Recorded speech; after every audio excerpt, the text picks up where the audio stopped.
Hello बच्चों, let's see this question. हमारे पास यहाँ पे दो स्टेटमेंट्स है, assertion और reason। assertion पढ़ते हैं पहले। An aqueous solution of KOH when for volumetric analysis its concentration should be checked before the use। सही बात है। रीजन कह रहा है कि on aging KOH solution absorbs atmospheric CO2। चलिए ये भी ठीक है। और इस दोनों स्टेटमेंट्स के बेसिस पे बच्चों हमारे पास जो assertion रीजन के चार कन्वेंशनल ऑप्शन होते हैं वो हमारे पास गिवन। चलिए इस क्वेश्चन को सॉल्व कर लेते हैं और सबसे पहले तो ये देखते हैं कि इसको सॉल्व करने के लिए हमारे पास कौन से की कॉन्सेप्ट की जानकारी होनी चाहिए।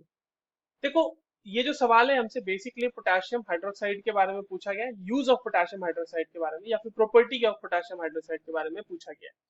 चलिए तो समझते हैं। जो असर्शन स्टेटमेंट है हमारा बच्चों, वो कह रहा है कि an aqueous solution of KOH when used for volumetric analysis. सबसे पहली बात ये है कि क्यूएच को जो है पोटेशियम हाइड्रोक्साइड को is used for volumetric analysis. तो बिल्कुल सही है, वॉल्यूमेट्रिक एनालिसिस के लिए तो हम इसे यूज करते ही करते हैं।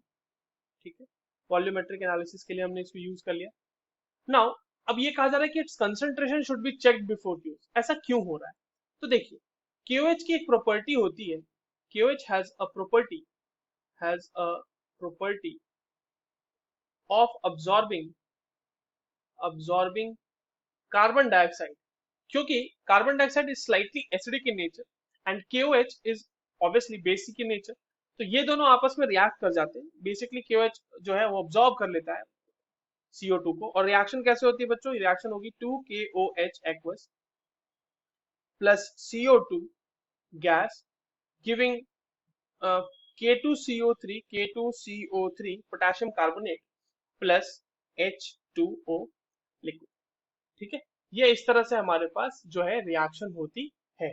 तो आप देखो, आपने KOH लिया था और अगर आप इसको यूज कर रहे हो तो वहां पे तो कुछ कंसंट्रेशन K2SCO3 का भी आ जाएगा ना।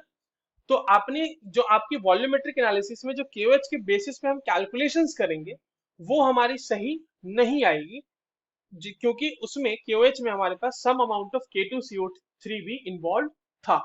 तो रीजन जो कह रहा है कि on ageing KOH solution absorbs atmospheric CO2, ये भी सही है। और पहला वाला भी रीजन असर्शन सही था। And reason is correctly explaining the assertion कि क्यों हमें चेक करना चाहिए उसका कंसंट्रेशन बिफोर यूज। क्योंकि KOH का जो कंसंट्रेशन आपने लेके रखा होगा पहले से, वो अब थोड़ा सा कम हो गया होगा, क्योंकि वहां पे K2CO3 का भी फॉर्मेशन हो गया होगा। So therefore, the assertion is correct, reason is also correct, and reason is the correct explanation for the assertion. So the correct answer will be option third. I hope you understood this well. All the very best.